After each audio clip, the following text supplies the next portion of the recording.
Sleep now, she whispered, the sound vibrating through the souls of anyone standing near. The sun is a jealous king, and I have no stomach for his glare.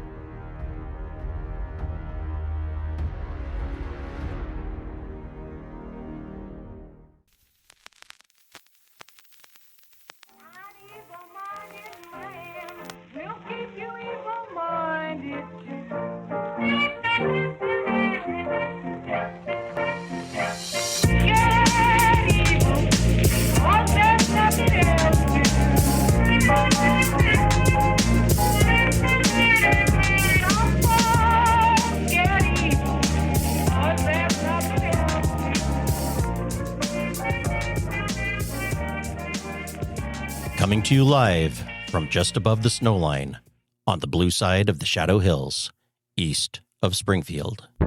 Welcome to the Dr. Kitsune, Odd Bob, Uncanny Coffee Hour. Where we're always respectful, with a touch of impish irreverence. We tell stories with wit and wisdom. And a little creepiness. Well, hello there. How you been getting on? I'm Sorsha, the only one in the Uncanny Coffee Hour studio who can technically turn into a horse if the occasion calls for it. I help these two idiots, Dr. Kitsune and Odd Bob, to bring tales of the strange and stories otherwise unheard alive. Céad Míle Fáilte. Pull up a chair and I'll go and get the kettle on. Brought to you this week by Odd Bob's wife. Sucking spicy. Yep, if it wasn't for her, we wouldn't have these fancy microphones that allow us to put on the show. Odd Bob's wife, guaranteed to always be supportive and to laugh at just the right spots. Thanks, Lisa. You're the best. Odd Bob's wife had a baby. The best. Or 3 or 4. Still pretty good.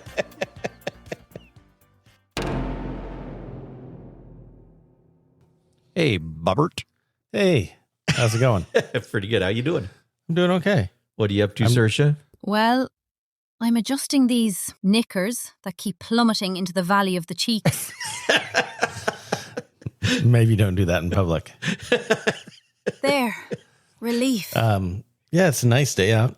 I'm happy to be here with you guys. Thank you. This is Me great. too. It's always great. And it is the last day of winter today. Yes, it is. Yeah, you going to do a bonfire tonight? Beltane. Beltane. Yeah. We might You burn. gonna pour some Beltane on there? Pronounced Beltane. Get the fire really going? I said it correctly. No. Yes, I said it correctly. No, you didn't. Man, why do you always got to correct me? Beltane? Beltane. Beltane. Beltane. Beltane. Beltane. Beltane. If you say it fast enough, then it's right. Beltane. Not even close, you idiots. Beltane. I thought maybe I'd make some bannock and maybe burn a maiden. That's not cool anymore. You can't do that anymore, Mitch. Sacrifices are good for everyone. We all must make sacrifices. I've made a lot of sacrifices. I think I'm done. Can I just be done for my life? No, you can't. What's that? It never kept the Fae away, for feck's sake, anyway. No, I didn't think so. Silly mortals. Did it scare you away? Do I look like the type to be scared away? What?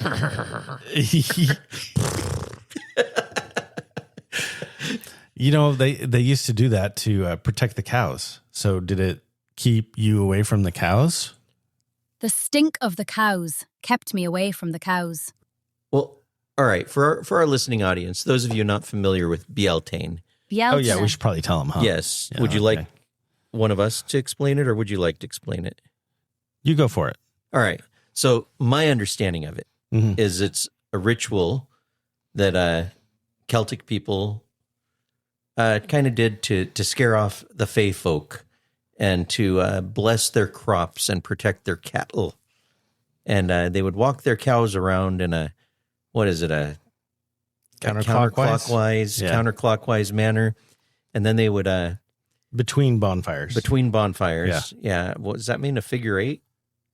Yeah, I guess it would be. Well, Clockwise you wouldn't on have some of to, right? If you I had don't two know. bonfires. Anyway, yeah. So Yeah. Jesus and Mary and Joseph.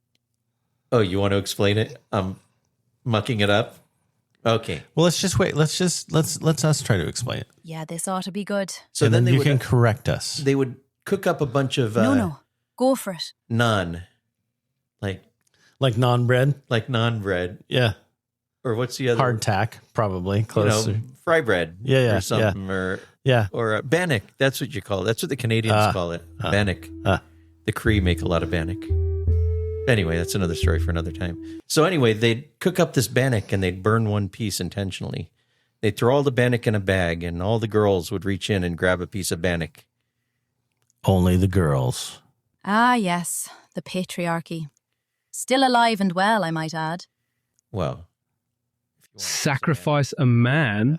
No way. yeah, only the girls are invited. So they'd grab a big piece of bannock, and then the one that gets the burnt bannock, the Yeah. dark bannock, Yeah. although I hear dark bannock is better. 'Tis. The ones that get the dark bannock, they This is going somewhere. Dark. drag them and throw them in the fire as Yeah.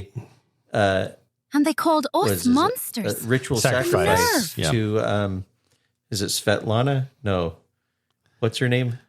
Who's Svetlana? Is that like the No, next that's this Russian girl I knew. next Trump wife? No, what was her name? What was her name? Nicknevin, Queen of the Unseelie Court. They would throw her in the fire as a sacrifice to Nicknevin, as Nicknevin left the Earth realm into the Fey realm and turned the world over to her sister or cousin, Titania. Next person in line. Titania, who is the Fey Queen of Summer. Mm-hmm. Did I get that halfway right?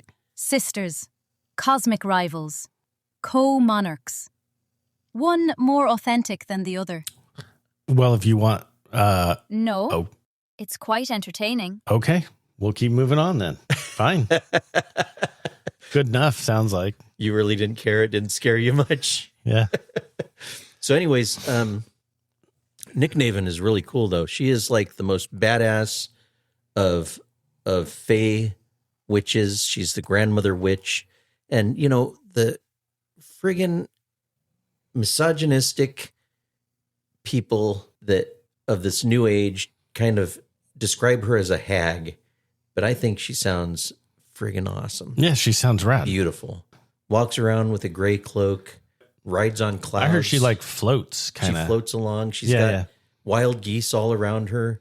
Yeah, and fae folk that sort of like prance behind her like a little entourage. And people who are stupid enough to abandon their children or leave their children, she just takes those children in and turns them into little pixies or something, little fae folk, and they serve her as part of her army. And she's got something to do with the winter hunt also. This is sounding really familiar. What? You take in people and they become part of your army. Yeah, I've got some little folk that are part of my army. But I think, if they're trying to scare people with Nicknevin, she sounds like one really cool lady to me. Yeah. And what's with throwing people into fires? Just stop doing that. Like, that's not cool. Like, I would like to think that we are more civilized now, but we're not. No. In many ways, it's worse now. No, don't throw people in the fire unless you're going to eat them. Waste not, want not. So did I tell you? You know, sometimes I forget how creepy it is to do these things with you. Till we're sitting down, you actually say stuff, and I'm like, okay. Well, I need some holy water. When I was a professor, I used to ask my students, if you're a vegetarian, please raise your hand. And my students would raise their hands. Some of the other vegetarians would raise their hands, and the vegans would raise their hands. And then I'd go on teaching, and eventually someone would say, Professor, why did you want the vegetarians to raise their hands? I said, don't worry about it. It's another story for another time. And my GTF would stand up and he'd smile and he'd say, his name was Pete. Pete would say, that's because he's going to eat you first come the collapse. And everybody would laugh. And Except you. He said, I don't think he's joking. Well, if you think about it, rednecks are going to taste really friggin' nasty because they eat all that nasty food. Yeah. Whereas vegetarians, Yeah. They're going to taste like grain fed. Yeah, it makes sense. Yeah. You know, Yeah, I always thought a shark would like me because there's lots of fat. good marbling. Yeah, exactly. Very similar to the seals they're going after. In a Himalayan plane crash type situation, I'd eat you boys. Oh, you would eat me? Thank you. Uncanny coffee. And now, a special word from our sponsor. Have you ever fallen into a Beltane fire? Ow! Drawn a piece of burnt bannock? Oh no! Well, worry not. Just use a crush of Odd Bob's ancient aloe. Squishy, squishy. Guaranteed to soothe and heal those nasty sacrificial burns. Ooh, much better. Does the job just fine every time. Get some Odd Bob's ancient aloe today. Happy Beltane. Anybody seen my eyebrows? Get some. I can't feel my face. Get some. This is a bad idea.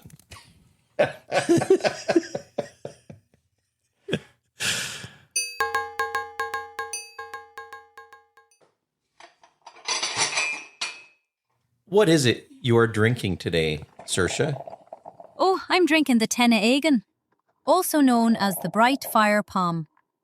It brings a touch of warmth and passion to the table without relying on heavy baking spices like cinnamon or nutmeg. Instead, it uses ginger and honey, a symbol of sweetness and burgeoning growth. And you can find that recipe on our website. Yeah, We will have that recipe for you as soon as we can. we have a section there Yes, right now. there is a section. I forget What are you where it drinking is. section. I can look really quick. And we've got, Bob's Silver Bullet or something on there? I don't remember what it's called. We have a couple of them. a couple of recipes on there. Where did we put that? In the about? By the way, if you haven't done it, you should really check out our website, www.uncannycoffeepodcast.com. Odd Bob has put a lot of work into it, and it looks amazing. And we've actually got stuff in our store now. Yes, we do. And adding more all the time. And there's some fun games to play. There's one of them, I think it's we have a psychic medium.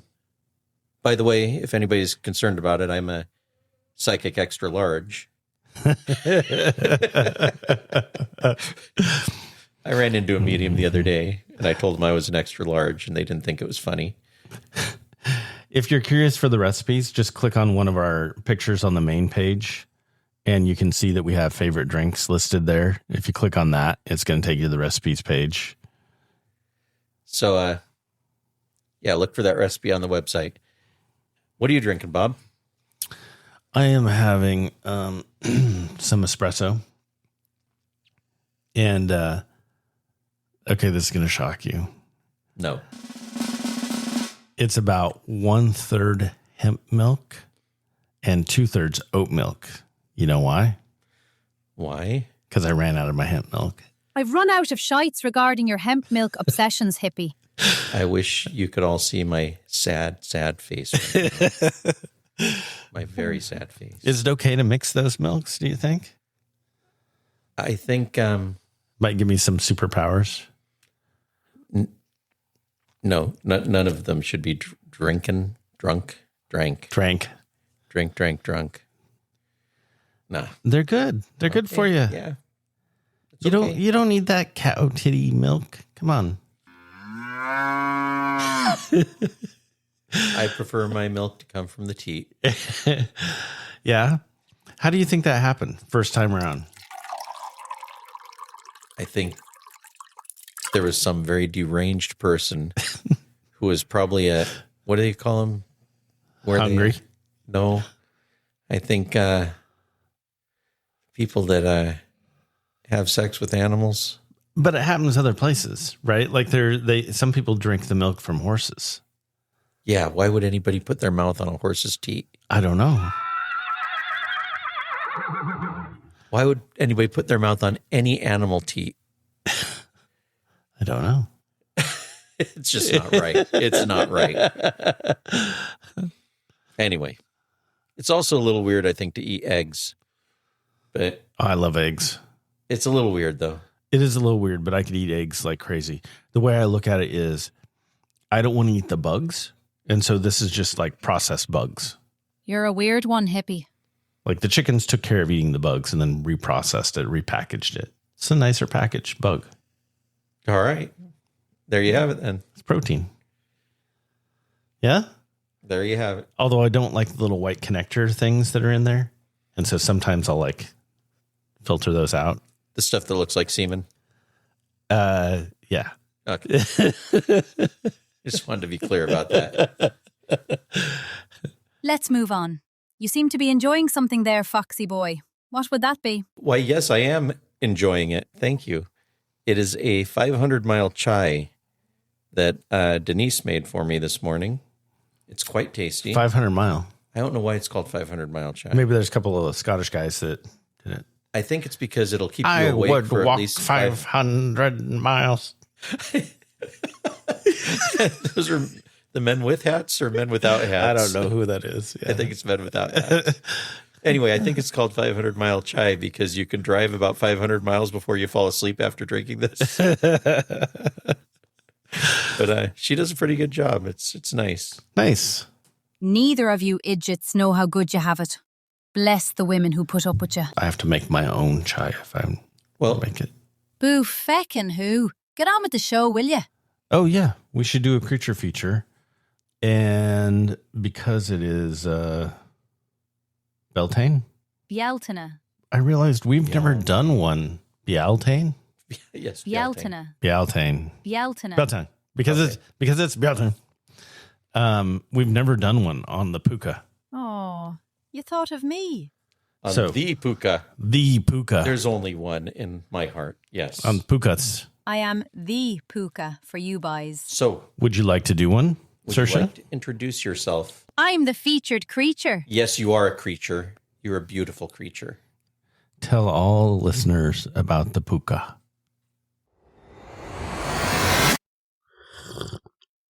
Well then, if it's a definition you're after, you're looking right at one.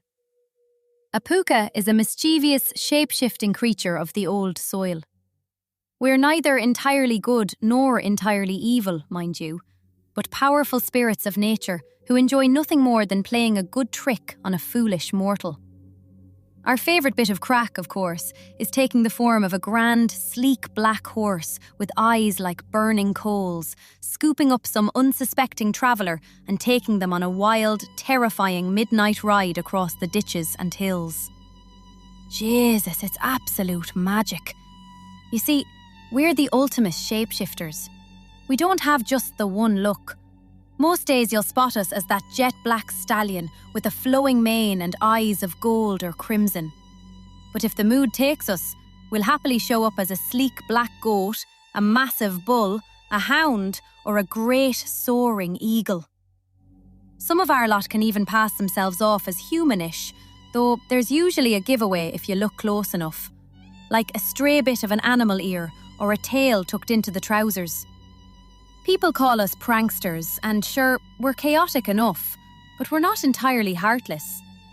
We've been known to look after a farm overnight, or warn a decent soul of danger ahead, provided you treat us with the proper respect and don't go acting the maggot.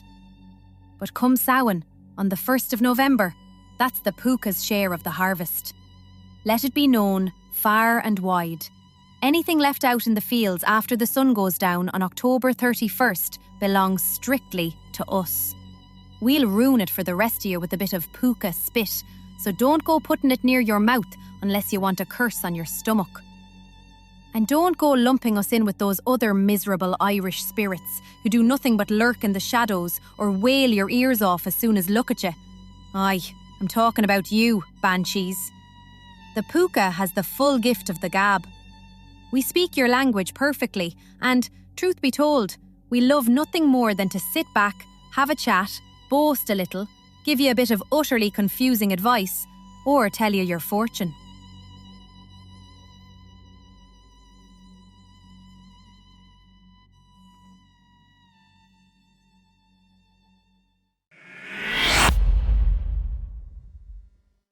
Thank you. That was really wonderful. Yeah, that was great. I think that it doesn't do justice to the majesty of the puka, though. No, not at all. I mean, this is a limited format. We're not going, for an hour or something. You want an hour puka special now? But we never go for an hour. Maybe you should reconsider that. It's a coffee, 28 minutes. It's supposed to be 28 minutes. We've been going over. It's a coffee, whatever we feel like, really. Yeah. Okay. If you want an hour-long puka special, you can have an hour-long puka special. No. No, never it's mind. fine. I guess pukas are not worth the airtime. I said, okay. Okay. Yeah. I think it would be wonderful. Yeah, we just might not be here. You bring the beer. With friends like these. I'll be here.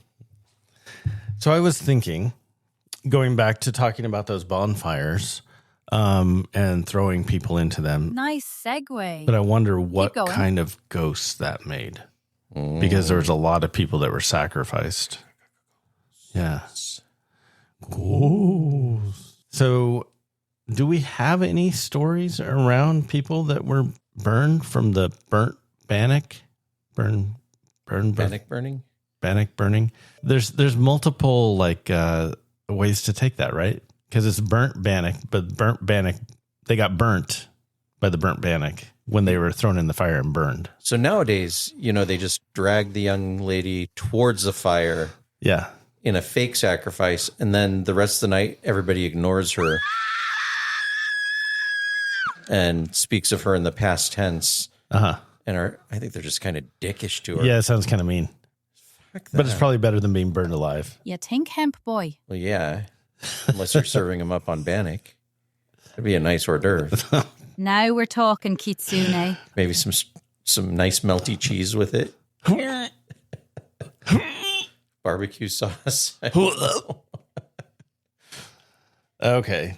So there's got to be a story like that. Do either of you guys know one?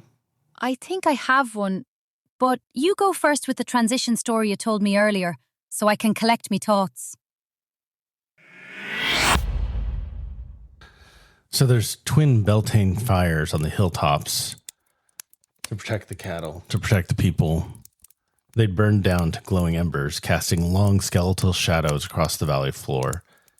The air was trapped in a strange paralysis. Too warm for the frost, too cold for the dew. In the center of the stone circle, Nicknevin stood tall. Her winter blue mantle was tattered at the edges, dissolving into gray mist. Behind her, the Unseelie Court, twisted, sharp-toothed, and hollow-eyed, huddled in the shadows of the monoliths, their power waning with the rising light. Nicknevin raised her rowan staff one last time. She didn't look at the horizon. She looked deep into the soil. With a voice like grinding tectonic plates, she spoke a word of release. I don't know what that word was. Release. As she did, the ground beneath her began to soften, turning into peat dark slurry. She didn't walk away. She sank slowly. The queen of the wasteland submerged into the earth, her gray hair tangling with the roots of the hawthorn trees. Her court followed, skittering into rabbit holes and dissolving into the damp moss of the north-facing rocks. Sleep now. She whispered, the sound vibrating through the souls of anyone standing near. The sun is a jealous king, and I have no stomach for his glare. By the time the first sliver of gold cut through the fog, the Nicknevin was gone, leaving only a single cold iron key resting on a bed of dead leaves. The atmosphere changed instantly. Heavy scent of ozone and wet stone was replaced by a sudden suffocating sweetness. It was the smell of crushed clover and wild honey. From the heart of the fading Beltane smoke, a shimmer appeared. It wasn't light, but a vibration in the air that made the eyes ache. Then came the sound, not the rhythmic thrumming of Nicknevin's host, but a chaotic bell-like laughter that seemed to come from the flowers themselves. You know, this sounds a lot like late at night when my grandkids won't go to sleep. My eyes hurt, and there's just this like laughter everywhere. And yeah, I know it's a good thing, but at the same time, it's just that sort of transformation is hard to get through sometimes. Well, Titania is well in my swamp right now. I can hear her every night on the voices of the frogs and the crickets. Oh, the frogs. And, they sing me to sleep every night, so. Yeah. Okay, on with the story. Titania stepped forth. Where her foot touched the blackened earth of the fire pit, white lilies erupted through the ash. She didn't wear the heavy wool or bone of her predecessor. Her gown was woven from the wings of dragonflies and gossamer of spiders, shifting colors like oil on water. And it was see-through, and you could see her boobies. I think it sounds like it's see-through. This is kind of turning me on. I wonder if Denise would dress up like that. Dress up like that for me. It never hurts to ask, does it? What's that? I said it never hurts to ask. No. And I could tell her that Saoirse will dress that way and she doesn't. Following her were the Unseelie, creatures of terrifying beauty. What is terrifying beauty? Like, I'm so scared. Terrified of beauty. I've never been scared of beauty. Yeah, okay. Anyway, they were luminous and graceful, but their eyes held the predatory stillness of a hawk. They didn't hide in the shadows. They rode the sunbeams. Their laughter sounded like breaking glass. Titania looked down at the iron key left by Nicknevin. She didn't touch it. Iron is a poison to her kind. It's a reminder of the cold world below. Instead, she gestured with a hand as pale as a moonbeam, and a vine of briar rose grew over the key, burying it in thorns and blossoms. The mother has gone to the deep, Titania announced. Her voice, like a flute, played in an empty hall. The shadows are locked away.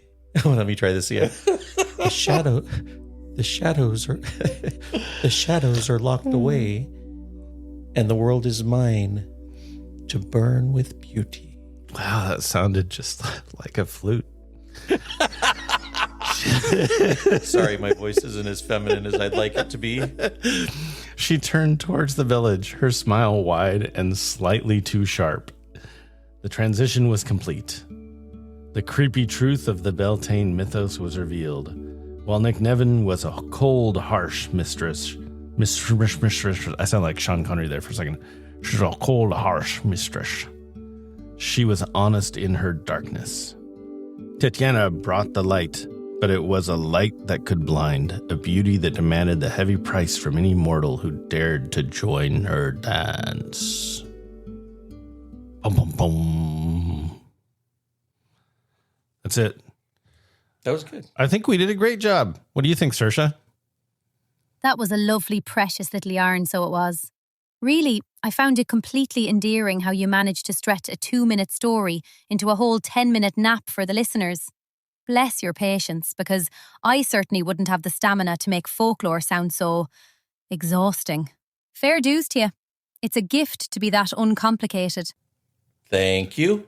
Yeah, thanks. I think that was a compliment. I choose to take it as a compliment. What do you call that? A half-ass compliment? Yeah. No, I am full left-handed lovely compliment. ass. Sorry. Thank you very much. No, I didn't call you backhanded? half-ass. Backhanded compliment? Yeah. Half-ass compliment. Half-ass, whatever. No, it wasn't a half-ass reading of the story. I'm going to take it as a compliment. Yeah, thank you. What'd you think? I like that. That was a good story. And I got to say, you know, of the seasons, Titania and Nicknevin, you got to love them both. I finally, after so many years here in Oregon, have decided that I'm okay with the rain, the heavy rain. I love the rain. I've always loved it. I didn't when I was younger, but it grew on me because you realize what it brings. And it's like this time of year and summer are perfect here. By the way, I do have a riddle for you. Okay. If April showers bring mayflowers. What Yes. do mayflowers bring? I don't know. Feckin' pilgrims is what they bring. Colonizers. The colonizing armies. No, the pilgrims weren't so bad. We just didn't know they had so many relatives. They said, come on over, eat some turkey. Wait a minute. You got that many relatives? Cheese and rice. Let's head on over to Roanoke.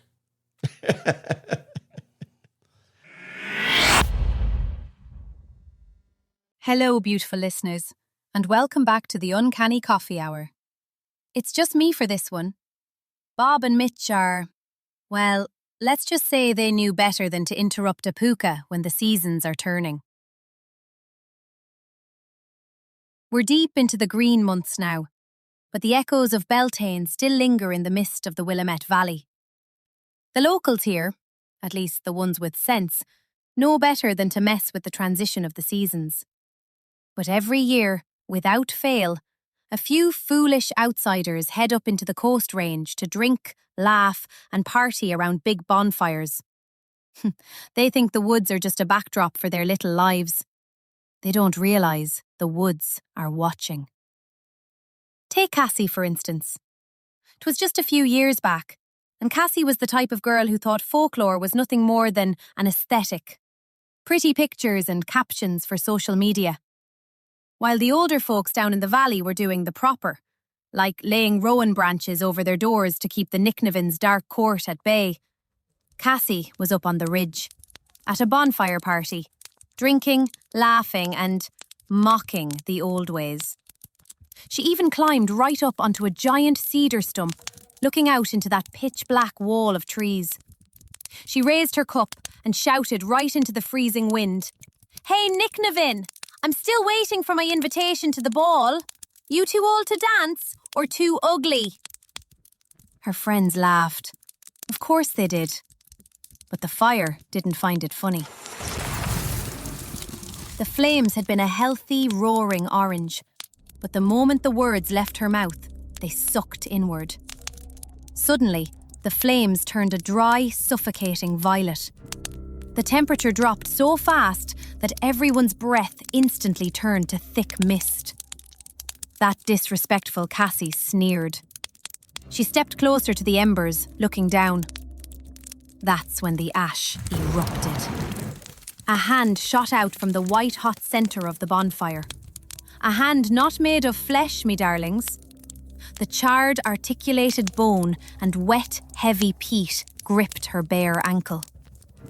Those who were there say the sound wasn't a scream. They say it was worse. A wet, awful sizzle as she hit the scorching hot flames as she was pulled flat.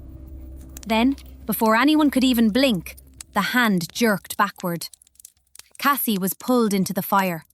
Not onto the logs, but through them. Down into the dark, hungry earth beneath. Her friends frantically kicked the burning logs apart, screaming her name and sobbing, tearing at the dirt in a desperate attempt to save her. They found nothing. Nothing but a single blackened hiking boot and a patch of scorched earth that smelled of wild honey and ozone. I'll tell you this for nothing. The party spots up on the ridge have changed since that night. Campers still go up there, of course, especially the ones who like to drink too much and mock the superstitious locals. But they don't stay long. They'll be sitting around their own campfires when, suddenly, the woods go unnaturally silent. The crickets stop. The frogs die down. And then, they see her. A girl in a tattered dress, standing just at the very edge of the firelight, unmoving. Perfectly still. A dark silhouette against the deep black of the fir trees. Then her face will turn, slowly with the wind. A half-charred nightmare with teeth, tendons, blood and pus, and a charred, exposed eyeball staring straight at them. So, if you're hiking up in the coast range tonight, dear listener, watch what you say to the shadows. And if your fire turns purple, know that running won't save you. Stay safe, stay uncanny, and don't forget to leave a little something out for the fair folk.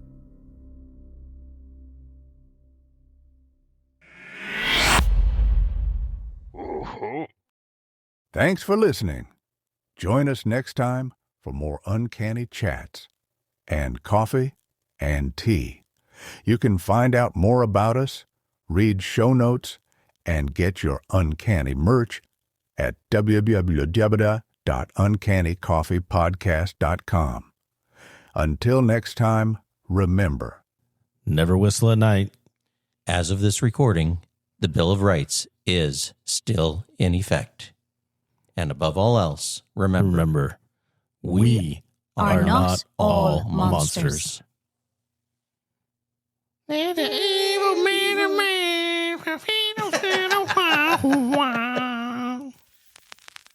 We lucked out finding that.